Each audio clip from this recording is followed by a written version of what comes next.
with your drone? Yep.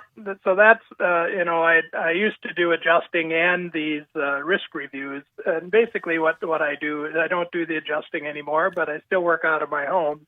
And they send me cases from the underwriters. And so before we underwrite new policies or renew policies, I just go and look at the condition of the property. And the drone helps a lot. I got my license back in 2017. And it helps, especially in the wintertime. You don't have to mess around with ice and ladders and stuff. So the drone helps a lot. So I get the cases and I schedule them. So it's pretty nice that way and can work from home. And they give me a car and works good. Well, it's very good. And I'm glad you could join us today. Last week we heard so much and have been very moved by the condition of the people in big old Texas who are going it alone on their power grid. Somebody said that they should have built a power grid instead of a wall, but I don't know how far the wall goes across the Mexican border in Texas, but they do have a grid, but it's inadequate. And some of the accusations that were made about it made me think of you, but this is the first time we've had a chance to talk on the air about some of those accusations about the problem is the new Green Deal, AOC's right. new Green Deal, and it's the windmills' fault and all of that, Yeah. but that's inaccurate. Well, and actually, and really, our representatives here know better. I was really disappointed that Governor Hoeven and Senator Hoeven and Senator Kramer and so many Armstrong, they all pointed right away to renewable energy down for the Texas problem. And they know better because we have, 2007, we had about 3% wind. Now we have 27% wind energy. But we had 20 below weather for, 10, 12, 15 days. And our stuff's hardened, and we didn't have any issues with wind. The thing about one of the things about the wind, pointing to it, is Joel's mentioned it on his show with his guys. They only depend on wind for about 10% in the wintertime in Texas. But anyway, they don't they don't have the systems in place to keep their wind generators or their natural gas plants or their coal plants running in cold weather. Well, they had this issue 10 years ago, and they were supposed to harden it and weatherize it, and they didn't. And part of the reason is because they're deregulated, and they're just in it for the most money they can get and not worried as much about the consumers. There's no enforcement for it as there would be under a system federally administered. No. Well, or even state administered, they have what it's called ERCOT. It's called Electric Reliability Council of Texas, which is, it's this whole theory that the private sector can do everything better than the public or co-ops. And it's just not true. It's proven not to be true in that you don't have the redundancy. And if you've got people there that have just in 3 days' time have racked up thousands of dollars of electric bills because there is no regulation there, and it's up to the companies, the private companies.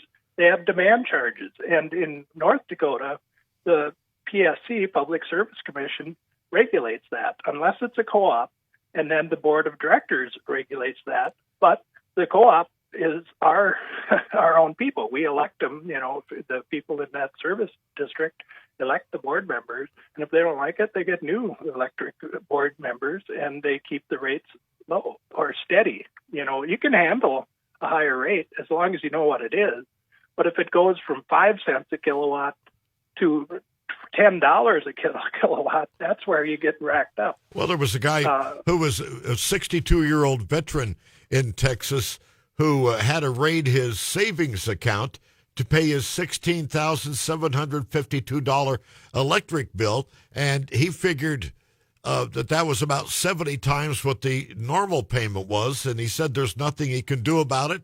He's broke, and he doesn't know what and he wasn't the only one. No, that's right. There's thousands of cases like that. Well, there was there is a little side game down there in Texas, another little company who guarantees you electric service. So when others were without service, he had it, and there were others like that, and now they're facing those bills. And like I say, he can't do anything about it. We'll see what happens. Maybe AOC can help him out. Well, I tell you, AOC's done a whole lot more for Texas than Ted Cruz, their senator, has. Well, she's raised over $5 million, and it's up to $5 now. Wow. Yep. And anyway, I was interested because North Dakota has low kilowatt hour prices too. Portland or Oregon is another state that has a low price. And when I say that, it's about 8 to 10 cents a kilowatt hour. And I was interested to see what Texas's average cost is. And even though they have these private, market-driven companies that are all, for-profit and not regulated, their average price for electricity there is 11.67 cents. So it's 2-3 cents higher than ours, with our co-ops and our Public Service Commission watching to keep rates steady. And that's not including what, these incredible spikes that we've seen, or some of those poor residents have seen. One lady, they drew it out of her account, her bank account. I mean, you set up your energy bill so you pay your bill automatically. Well, they drew out $15,000. She's backwards. I mean, they got their money. Now she's got to find the money somewhere to get the money in the bank. I don't know why the bank let the payment go through. Well, dumb question, but like I told the listeners a little while ago that I'm not afraid to ask one. Is there a possibility that North Dakota or Minnesota or South Dakota could face the same kind of massive problem that they did in Texas in the winter or summer? Well, the biggest risk we have here, our plants themselves are hardened. A friend of mine, Dave Ingebretson, is a boiler inspector, and he's been all over the country. And he, when this happened, I said, well, geez, Dave, how come it doesn't happen here? And he said, well, because for one thing, we put our water pipes 8 feet, below the frost line, and natural gas lines and coal plants are weatherized, so they can handle this. The biggest risk we have is, of course, the overhead power lines that get iced up. So, but when you have that happen, it generally doesn't happen on such a massive scale as what you saw in Texas. I mean, this is the biggest natural catastrophe in Texas that the country's seen. It's over $25 billion. That's bigger than any hurricane. Well, Rick Perry, the former governor, and he was in line to be energy secretary. He wanted to be president. He was energy secretary. Right, yeah. And he wanted to be president. He said the Texans would rather go without their power than to give away their freedom. Yeah, right. Well, and I think I always try to look at, okay, what have we learned from this and how do we go forward? And instead of us, pointing the finger at renewable energy as the culprit, we should be looking at, for one thing, how, it is important. We need the baseload power. We know that. So for now, we need the coal, the baseload coal, and natural gas peaking plants are happening more and more throughout the area. And the difference with the coal is it does supply baseload power, but it takes a long time to ramp up and to slow down. So it doesn't necessarily always play well with intermittent sources like solar and wind. For natural gas, it's like the grill in your backyard, more similar, where you can turn it up and down very much faster, and it reacts better with intermittent power. And that's why Xcel Energy at the national scale, that's their model. They've moved away from coal, and as a matter of fact, they converted one of their coal plants in Minneapolis, the Riverside plant, away from coal to burn natural gas. And they did it for $222 million, and they're producing more energy, and it's more efficient, and it's cleaner. So you think about North Dakota with our coal plants near where we're flaring all of these millions of cubic metric tons of natural gas we're flaring. We could be converting some of those coal plants to burn natural gas. Mike, do you think I'm right when I say the reason we're not doing that, and it is such a terrible waste, and it's bad on our atmosphere, to just be blowing it off and burning it off as we're doing. But, the petroleum companies don't want to do that because then the price of gas would have to go down because, heck, that natural gas could be nearly free and they'd be competing against themselves if they were to capture that and then let other people sell it in the amounts that would be required to do like in some countries and drive your car and drive your industry with that natural gas. There's just no way they can benefit from it.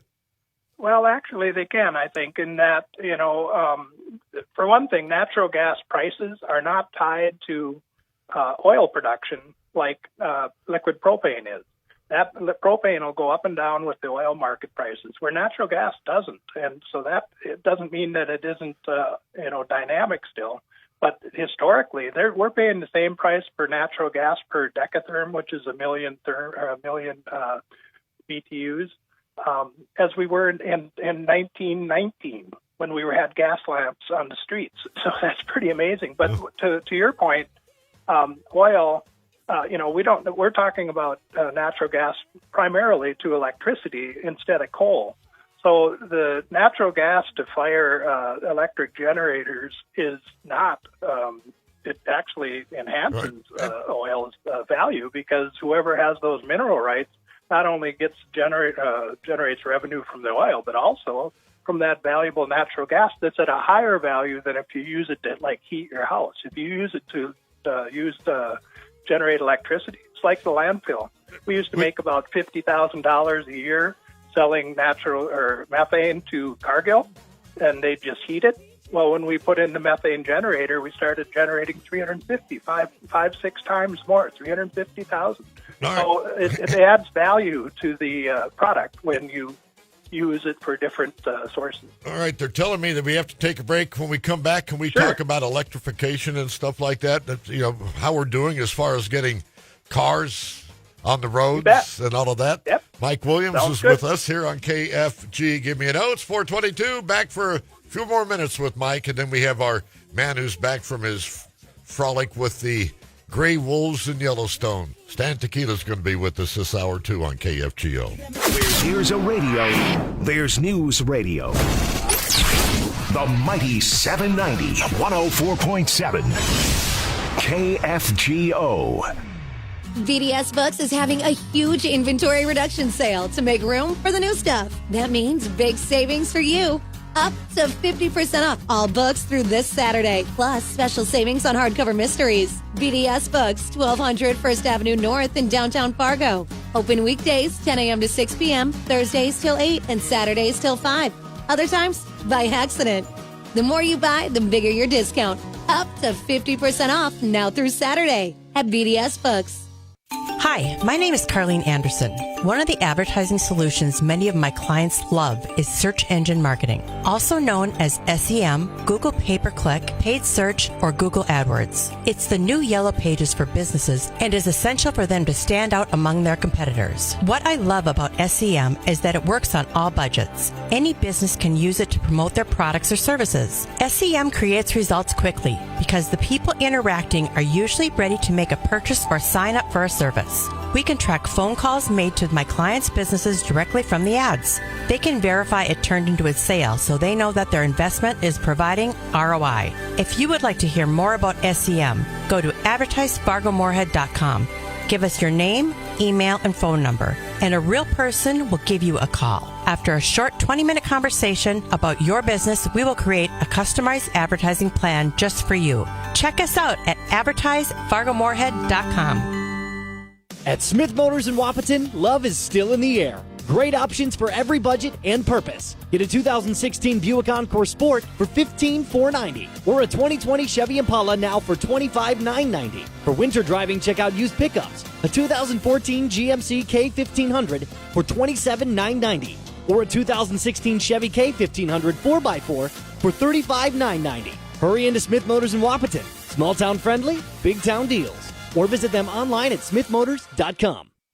It's more important than ever to keep your family healthy this winter. When it comes to your family's health, you want a team that you can trust. Make Castleton Drug and Floral and Arthur Drug part of the team. From prescriptions to the vitamins you should be taking this winter to stay healthy, they have it all. They're locally owned and trusted by the community, and you will always receive personalized quality care to manage your entire family's health. Visit Kathy and the team at Castleton Drug and Floral in Castleton or Arthur Drug in Arthur, North Dakota today.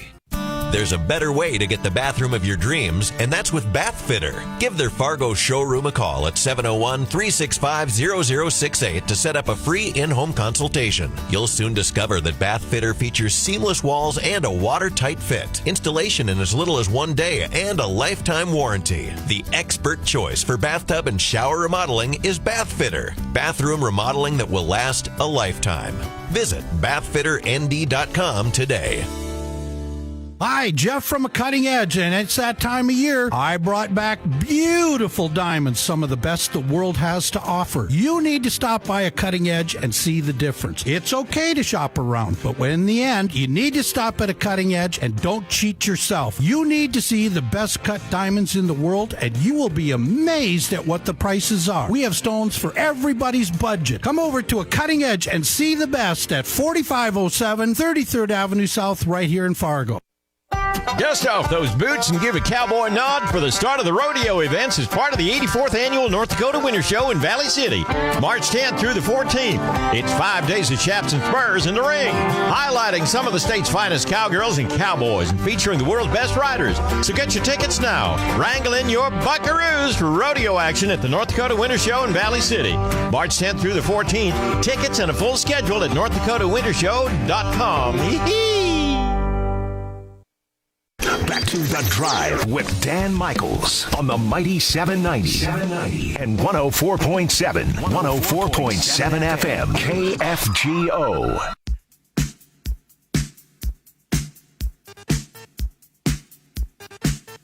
27 minutes at 4 o'clock. 3 minutes, we go to KFGO News here in just a few minutes.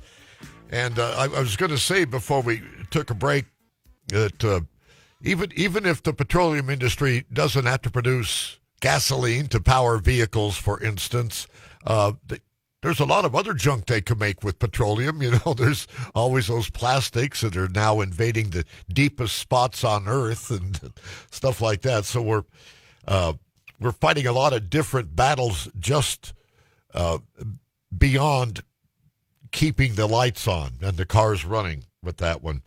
But we do need electricity to move our cars. How is the state of North Dakota doing, and how is Fargo, North Dakota doing as far as having adequate charging stations, Mike? Yeah, we've made a lot of progress, and most of it's due to, it's been about 2018, I believe. There was a huge legal settlement with Volkswagen. They had rigged their emissions tests for their diesel vehicles, so they would test well, but then they'd go back to burning not very clean on the road. And anyway, they lost billions of dollars in a court settlement. So North Dakota, all the states got an allocation based on the number of VW diesel vehicles in their state. Of course, we didn't have all that many, but it still amounted to an allocation of $8.3 million that the state received, and that was run through the Department of Health. So over the last 2 years, prior to this last year, a bunch of us from all over the state worked on, what would be the best way to invest these dollars? And, 2 years ago, there wasn't a fast charger, which means, it can charge a EV vehicle in 20, 30 minutes, or 15 to 30 minutes, depending on how big the battery is. There wasn't any. Well, now just in Fargo, we've got 63 charging stations in Fargo, and 13 of those are fast chargers. And across the state, there are, along the interstates, the goal is every 50 miles to have a fast charger. And so we're about probably halfway to that goal right now in the state. So we could. But in Fargo, yeah, we could. You can now with the EVs are coming out with 230-mile range. So you can, make it across the state with fast chargers to any corner. But the mileage, the range is getting much better on these cars too. They have one now that's a new car that gets a 500-mile range. Now that's perfect condition. In the cold, you're going to lose half almost. So when you got to run the heater and it's cold out, your batteries degrade. So there are challenges, but you can get charging every 100 miles right here in North Dakota now, and you couldn't do that a year and a half ago. All right, man, our time is gone, and as always, you leave them wanting more. Mike, someone wrote, love hearing Mike Williams on the radio. I look to him as an expert in our area. That's what one of our listeners said. So, well, thanks, Jack. And thanks for thinking of me, and let's keep moving stuff forward. All right, good to hear you on the radio. Thank you, buddy. See you later. Our KFGO News is up next.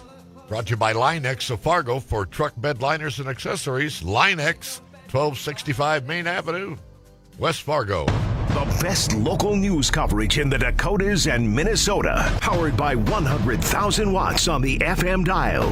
104.7 and AM the mighty 790. News Radio. KFGO. KFGO News, very light snow, Fargo-Moorhead. It's 32. I'm Paul Jerkins.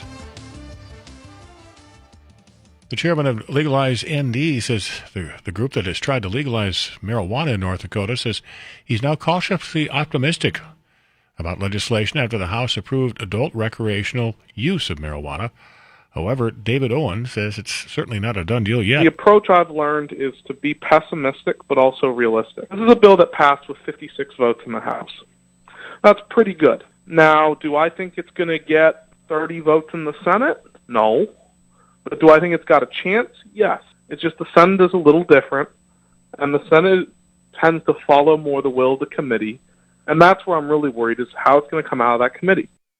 Owen says if the Senate approves the House bill, Legalize ND will stop its attempts to get their measure on the ballot. The North Dakota House wants voters to decide if sports betting and internet poker should be allowed in the state. Representatives have endorsed a pair of bipartisan resolutions and companion bills that set the rules for such gambling. The proposals now move to the Senate. They could appear on the November 2022 ballot. Backers say internet poker and sports betting would generate money for charitable causes and the state, including its compulsive gambling treatment program. North Dakota U.S. Attorney Drew Wrigley has submitted his resignation. In a letter to President Biden, Wrigley resigned effective at the end of the month. Wrigley, also a former lieutenant governor, has served as U.S. Attorney for a combined total of 10 years and is the only North Dakotan to have been twice presidentially appointed U.S. Attorney. President Biden asked Trump-appointed U.S. attorneys to resign shortly after he was sworn into office. North Dakota Democrats want President Biden to nominate Fargo Attorney Max Schneider as the next U.S. Attorney. Light snow, it's 32. This is KFGO News. Line-X of Fargo-Moorhead makes a better bed for you. This is Line-X Country, home of the adventurous. Get ready for winter by making sure your truck is protected and ready with a bed liner, tonneau cover, and all the other truck accessories you'll find at Line-X, Main Avenue in West Fargo. This winter, keep the salt and grime from your truck. This is Line-X Country, home of the adventurous. Line-X of Fargo-Moorhead, truck accessories, and so much more. 32. This is KFGO News.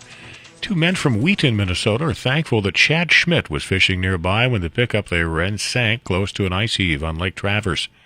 Schmidt of Dumont, who was in his ice house, saw the pickup sinking when he looked out the window. He grabbed a tow strap from his pickup and pulled both men from the water.